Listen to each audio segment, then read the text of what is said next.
अध्याय 17। वजीही का श्वेत सरदार। जब काले मन्युइमा जंगली की नजर उस अजीबोगरीब भूत पर पड़ी जो उसके सामने खतरनाक चाकू लेकर खड़ा था, तो वे डर के मारे चौंक गए। वो अपने हाथों में बंदूक रखना भूल गया, वो चिल्लाना भी भूल गया। उसका एक ही ख्याल था कि इस डरावने दिखने वाले सफेद जंगली से कैसे बचा जाए। यह एक विशालकाय आदमी है जिसकी विशाल मांसपेशियां और शक्तिशाली छाती टिमटिमाती आग की रोशनी से खेल रही है। लेकिन इससे पहले कि वह मुड़ पाता, टार्ज़न उस पर टूट पड़ा, और फिर संतरी ने मदद के लिए चिल्लाने की सोची, लेकिन तब तक बहुत देर हो चुकी थी। एक बड़ा हाथ उसकी सांस की नली पर था और उसे जमीन पर गिराया जा रहा था।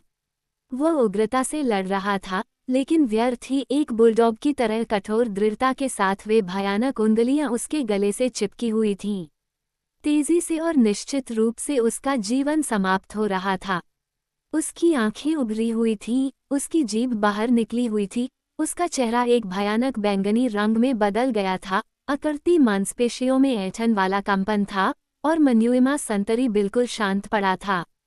बंदर आदमी ने शव को अपने चौड़े कंधों पर फेंका और बंदूक समेटते हुए चुपचाप गांव की सोती हुई सड़क पर उस पेड़ की ओर बढ़ा, जिसकी वजह से उसे बाढ़ वाले गांव में आसानी से प्रवेश मिल जाता था। वो मृत संतरी को ऊपर पत्तों से भरी भूल भुलैया के बीच ले गया। सबसे पहले उसने कारतूस की बैट और अपनी पसंद के आभूषणों को शरीर से अलग किया, उसे सुविधाजनक क्रॉच में ठूंस दिया, जबकि उसकी फुर्तीली उंगलियां लूट की तलाश में उस पर दौड़ रही थीं, जिसे वह अंधेरे में साफ साफ नहीं देख पा रहा था। जब उसने काम पूरा कर लिया, तो उसने उस आदमी की बंदूक ली और दूर तक एक शाखा पर चला गया, जहां से वह झोपड़ियों का बेहतर दृश्य देख सकता था। मधुमक्खी के छत्ते की संरचना पर एक सावधान नजर डालते हुए, जिसमें वह जानता था कि मुख्य अरब हैं, उसने ट्रिगर खींच दिया। लगभग तुरंत ही एक जवाबी कराह सुनाई दी। टार्ज़न मुस्कुराया। उसने एक और भाग्यशाली हिट किया था। गोली चलने के बाद शिविर में कुछ देर के लिए सन्नाटा छा गया और फिर मन्युइमा और अरब झोपड़ियों से बाहर निकल आए, जैसे कि गुस्साए हुए ततैयों का झुंड हो, लेकिन अगर सच्चाई पता चल जाए तो वे गुस्से से कहीं ज्यादा डरे हुए थे। पिछले दिन के तनाव ने काले और गोरे दोनों के डर को बढ़ा दिया था, और अब रात में हुई इस एक गोली ने उनके डरे हुए दिमाग में तरह तरह के भयानक अनुमान लगा दिए। जब उन्हें पता चला कि उनका संतरी गायब हो गया है, तो उनका डर किसी भी तरह से कम नहीं हुआ, और जैसे कि युद्ध जैसी हरकतों से अपने साहस को बढ़ाने के लिए उन्होंने गांव के बंद दरवाजों पर तेजी से गोलीबारी शुरू कर दी, हालांकि कोई दुश्मन नजर नहीं आ रहा था। टार्ज़न ने इस गोलीबारी की गगनभेदी गर्जना का फायदा उठाते हुए अपने नीचे खड़ी भीड़ पर गोलियां चला दी। सड़क पर बंदूकों की खड़खड़ाहट के शोर के कारण किसी ने उसकी गोली की आवाज नहीं सुनी, लेकिन जो लोग पास खड़े थे, उन्होंने देखा कि उनमें से एक व्यक्ति अचानक जमीन पर गिर पड़ा। जब वे उसके ऊपर झुके तो वह मर चुका था। वे घबरा गए थे, और मन्युइमा को जंगल में भागने से रोकने के लिए अरबों के सभी क्रूर अधिकारों की जरूरत पड़ी, इस भयानक गांव से भागने के लिए कहीं भी। कुछ समय बाद वे शांत होने लगे, और जब उनके बीच कोई रहस्यमयी मौत नहीं हुई, तो उन्होंने फिर से हिम्मत जुटाई। लेकिन ये थोड़े समय के लिए ही था, क्योंकि जैसे ही उन्होंने ये निष्कर्ष निकाला कि उन्हें फिर से परेशान नहीं किया जाएगा, टार्ज़न ने एक अजीब सी कराह निकाली, और जैसे ही हमलावरों ने उस दिशा में देखा जहां से आवाज आ रही थी, वानर मानव, जो संतरी के मृत शरीर को धीरे धीरे आगे पीछे झुला रहा था, ने अचानक शव को उनके सिर से बहुत ऊपर फेंक दिया। भय से चीखते हुए भीड़ इस नए और भयानक प्राणी से बचने के लिए सभी दिशाओं में भाग गई जो उन पर झपटने के लिए तैयार था। उनकी भय से विकृत कल्पनाओं में संतरी का शरीर, जो अपनी भुजाओं और पैरों को फैलाकर गिर रहा था, एक बड़े शिकारी जानवर जैसा लग रहा था। भागने की हड़बड़ी में कई अश्वेतों ने बाढ़ को लंघ दिया, जबकि अन्य ने गेट से सलाखें तोड़ दी और जंगल की ओर खुले मैदान में पागलों की तरह भाग गए। कुछ समय तक कोई भी उस चीज की ओर नहीं मुड़ा जिसने उन्हें डरा दिया था, लेकिन टार्ज़न जानता था कि वे एक पल में पीछे मुड़ेंगे, और जब उन्हें पता चला कि यह उनके प्रेरी का मृत शरीर था, तो निस्संदेह वे और भी अधिक भयभीत हो गए।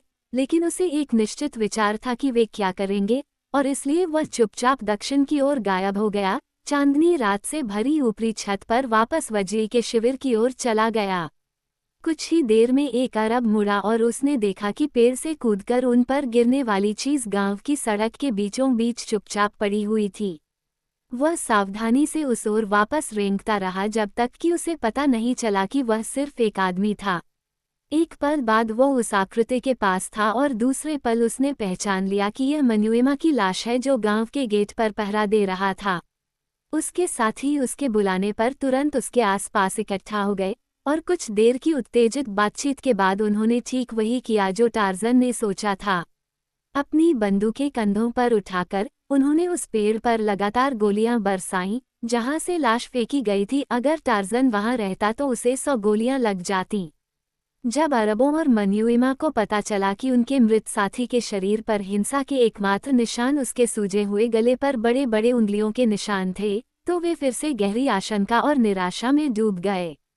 रात में बाढ़ से घिरे गांव में भी वे सुरक्षित नहीं थे। ये बात उन्हें बहुत हैरान कर गई।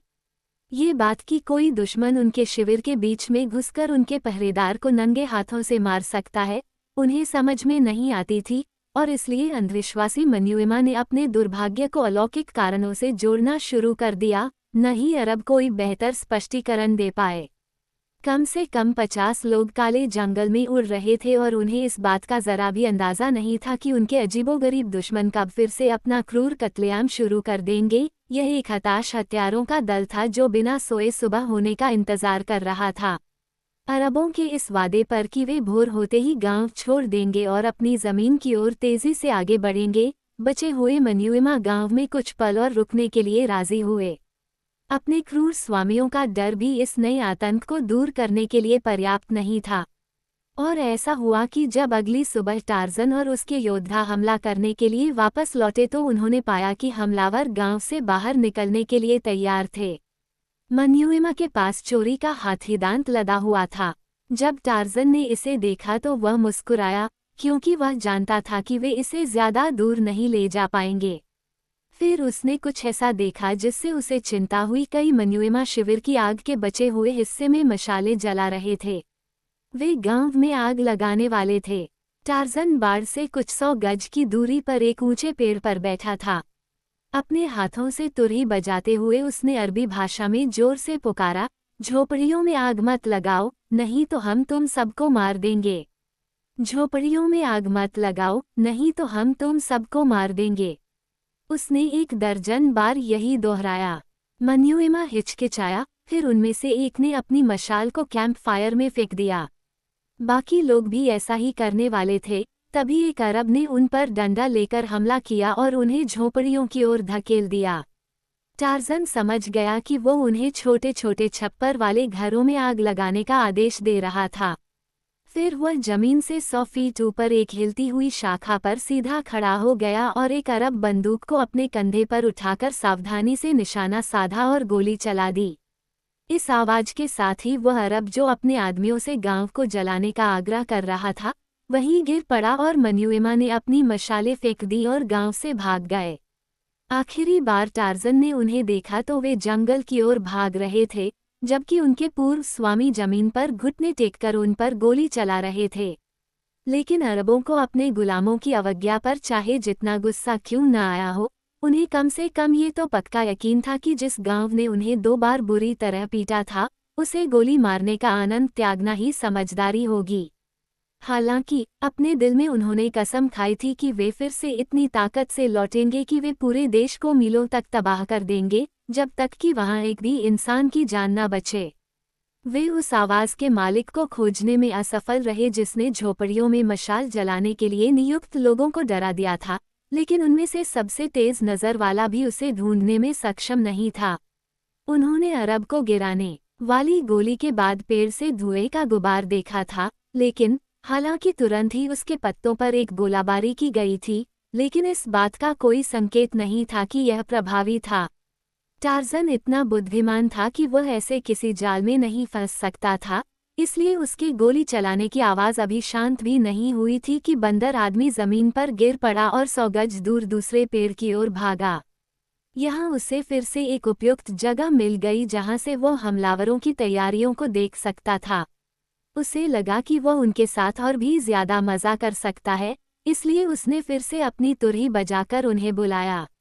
हाथी दांत छोड़ दो, वह चिल्लाया। हाथी दांत छोड़ दो। मरे हुए लोगों को हाथी दांत से कोई मतलब नहीं होता। मन्युइमा के कुछ लोगों ने अपना भार नीचे रखना शुरू कर दिया, लेकिन लालची अरबों के लिए यह बिल्कुल भी ज्यादा नहीं था। जोरदार चिल्लाहट और गालियां देते हुए उन्होंने अपनी बंदूकें पूरी तरह से भार उठाने वालों पर तान दी और जो कोई भी अपना भार नीचे रखता उसे तुरंत मौत की धमकी दी। वे गांव पर गोलीबारी करना छोड़ सकते थे, लेकिन हाथीदांत में इतनी बड़ी दौलत को छोड़ने का विचार उनकी कल्पना से परे था। इससे बेहतर मौत है। और इसलिए वे वजीरी गांव से बाहर निकल गए और उनके गुलामों के कंधों पर 20 राजाओं की हाथीदांत की फिरौती थी।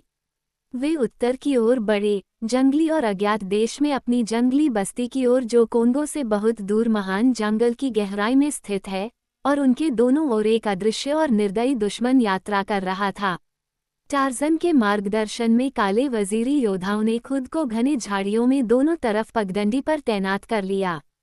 वे दूर दूर खड़े थे और जैसे ही टुकड़ी आगे बढ़ती, एक तीर या भारी भाला ठीक से निशाना लगाकर किसी मन्युइमा या अरब को भेद देता। फिर वजीरी दूर चले जाते और आगे की ओर अपना स्थान लेने के लिए दौड़ पड़ते। वे तब तक हमला नहीं करते जब तक कि सफलता सुनिश्चित न हो और पकड़े जाने का खतरा लगभग न हो, और इसलिए तीर और भाले बहुत कम और दूर दूर तक थे, लेकिन इतने लगातार और अपरिहार्य थे कि भारी भरकम हमलावरों का धीमी गति से चलने वाला दल लगातार घबराहट की स्थिति में था, इस अनिश्चितता से घबराहट की अगला कौन गिरेगा और कब। अरबों ने बड़ी मुश्किल से अपने आदमियों को 1 दर्जन बार अपना बोझ फेंकने और उत्तर की ओर जाने वाले रास्ते पर डरे हुए खरगोशों की तरह भागने से रोका।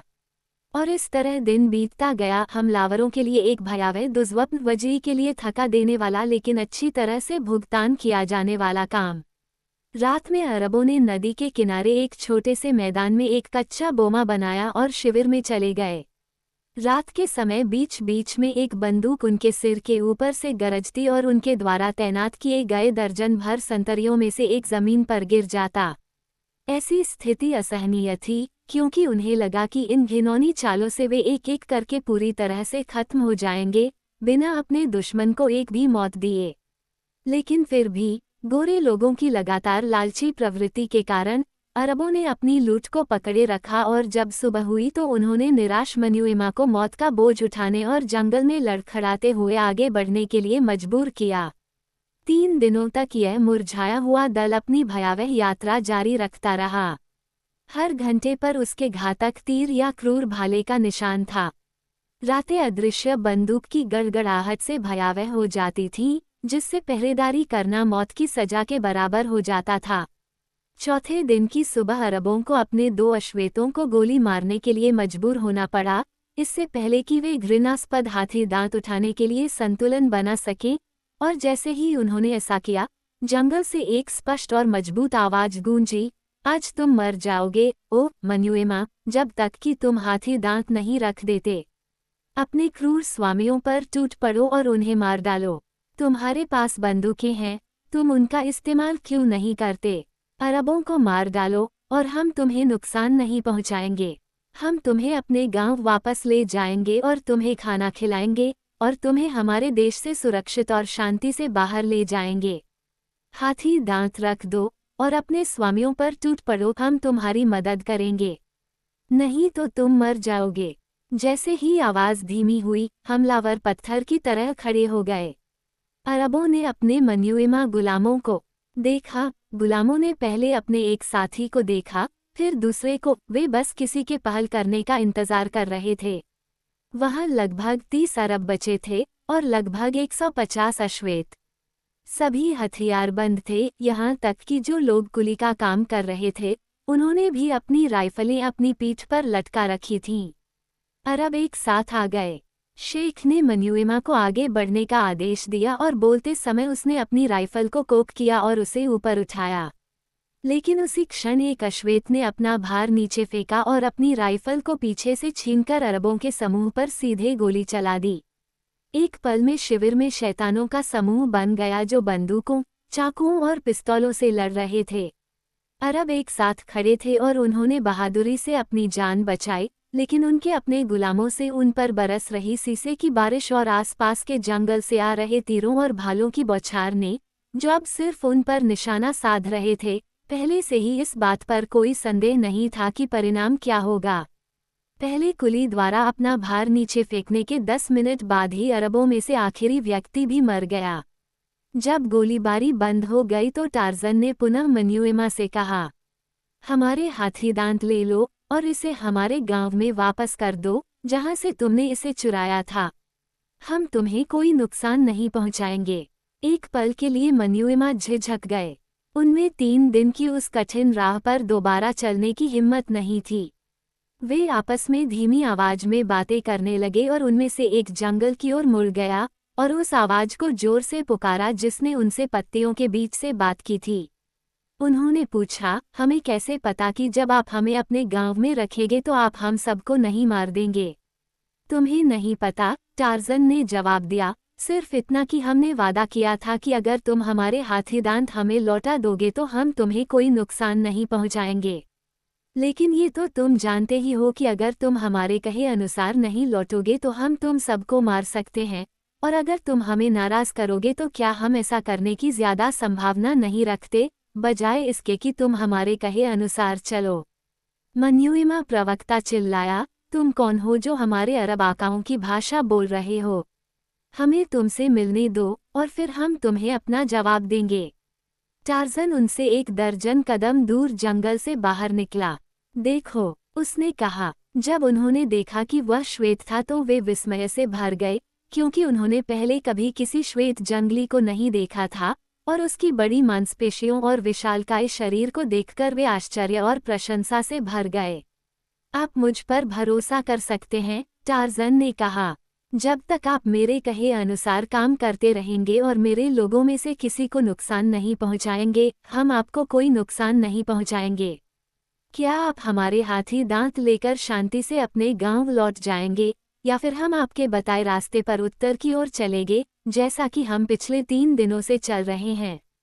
अभी अभी बीते भयानक दिनों की याद ही वह चीज थी जिसने मन्युएमा को आखिरकार तय कर दिया, और इसलिए एक छोटी सी बातचीत के बाद उन्होंने अपना बोझ उठाया और वाजिरी गांव की ओर अपने कदम वापस खींच लिए। तीसरे दिन के अंत में वे गांव के गेट पर पहुंचे, और हाल ही में हुए नरसंहार के बचे हुए लोगों ने उनका स्वागत किया, जिनके लिए टार्जन ने हमलावरों के गांव छोड़ने के दिन दक्षिण में उनके अस्थायी शिविर में एक संदेशवाहक भेजा था, जिसमें उन्हें बताया गया था कि वे सुरक्षित वापस आ सकते हैं। टार्जन को वजीरी को मन्युएमा पर पूरी ताकत से हमला करने और उन्हें टुकड़े टुकड़े करने से रोकने के लिए अपनी पूरी कुशलता और अनुनय विनय करनी पड़ी, लेकिन जब उसने समझाया कि उसने वचन दिया था कि यदि वे हाथीदांत को उस स्थान पर वापस ले जाएंगे जहां से उन्होंने इसे चुराया था, तो उनके साथ कोई छेड़छाड़ नहीं की जाएगी, और उसने अपने लोगों पर यह भी प्रभाव डाला कि उनकी पूरी जीत का श्रेय उसी को जाता है, तो उन्होंने अंततः उसकी मांगें मान ली और नरभक्षियों को अपने बाड़े के भीतर शांति से आराम करने दिया।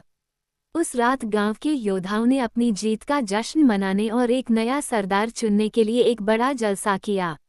बूढ़े वजीरी की मौत के बाद से टार्जन युद्ध में योद्धाओं को निर्देश दे रहा था और अस्थायी कमान उसे चुपचाप सौंप दी गई थी। अपने ही लोगों में से एक नया सरदार चुनने का समय नहीं था, और वास्तव में वे वानर मानव के सेनापतित्व में इतने उल्लेखनीय रूप से सफल थे कि उन्हें किसी और को सर्वोच्च अधिकार सौंपने की कोई इच्छा नहीं थी, क्योंकि उन्हें डर था कि जो उन्होंने पहले ही हासिल कर लिया था वह खो सकता है। उन्होंने हाल ही में वजीरी द्वारा आदेशित विनाशकारी हमले में इस बर्बर श्वेत व्यक्ति की सलाह के विपरीत चलने के परिणाम देखे थे, जिसमें वह खुद मर गया था, इसलिए उनके लिए टार्जन के अधिकार को अंतिम रूप से स्वीकार करना मुश्किल नहीं था।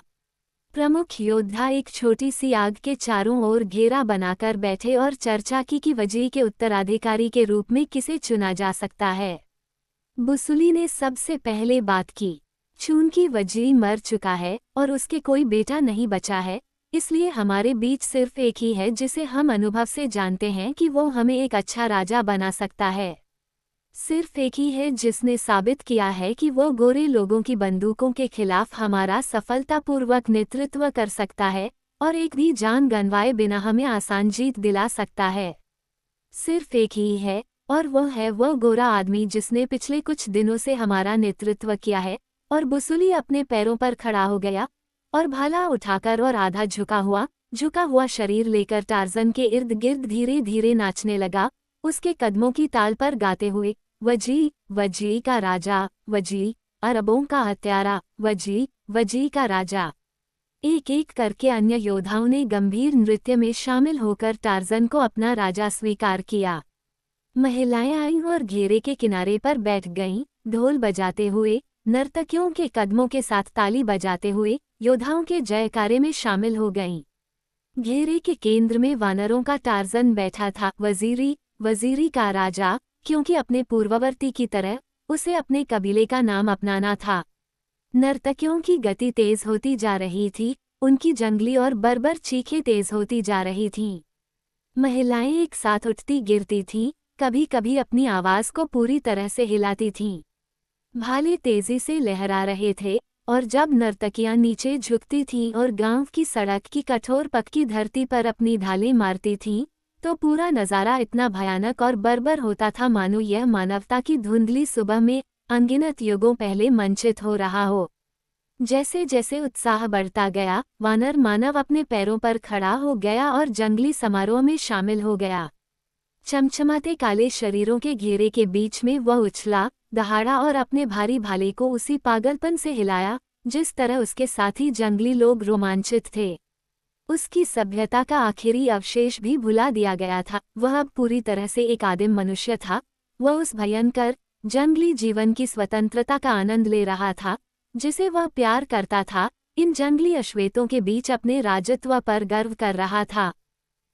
अगर ओल्गा डी कुडे ने उसे तब देखा होता, क्या वह उस अच्छे कपड़े पहने शांत युवक को पहचान पाती, जिसका सुंदर चेहरा और बेदाग शिष्टाचार उसे कुछ ही महीने पहले इतना मोहित कर गया था? और जेन पोर्टर, क्या वह अब भी इस बर्बर योद्धा सरदार को पसंद करती जो अपने नग्न बर्बर लोगों के बीच नग्न नृत्य कर रहा था? और डी अर्नोट, क्या डी अर्नोट यह विश्वास कर सकता था कि यह वही आदमी है जिसे उसने पेरिस के आधे दर्जन सबसे चुनिंदा क्लबों में पेश किया था? हाउस ऑफ लॉर्ड्स में उसके साथी क्या कहते अगर कोई इस नाचते हुए विशालकाय व्यक्ति की ओर इशारा करता जिसके सिर पर बर्बर टोपी और धातु के आभूषण थे, और कहता, वहाँ मेरे प्रभु जॉन क्लेटन लॉर्ड ग्रास्टोक हैं। और इस प्रकार वानरों का टार्जन मनुष्यों के बीच वास्तविक राजा बन गया। धीरे धीरे लेकिन निश्चित रूप से वह अपने पूर्वजों के विकास का अनुसरण कर रहा था, क्योंकि क्या उसने बिल्कुल नीचे से शुरुआत नहीं की थी।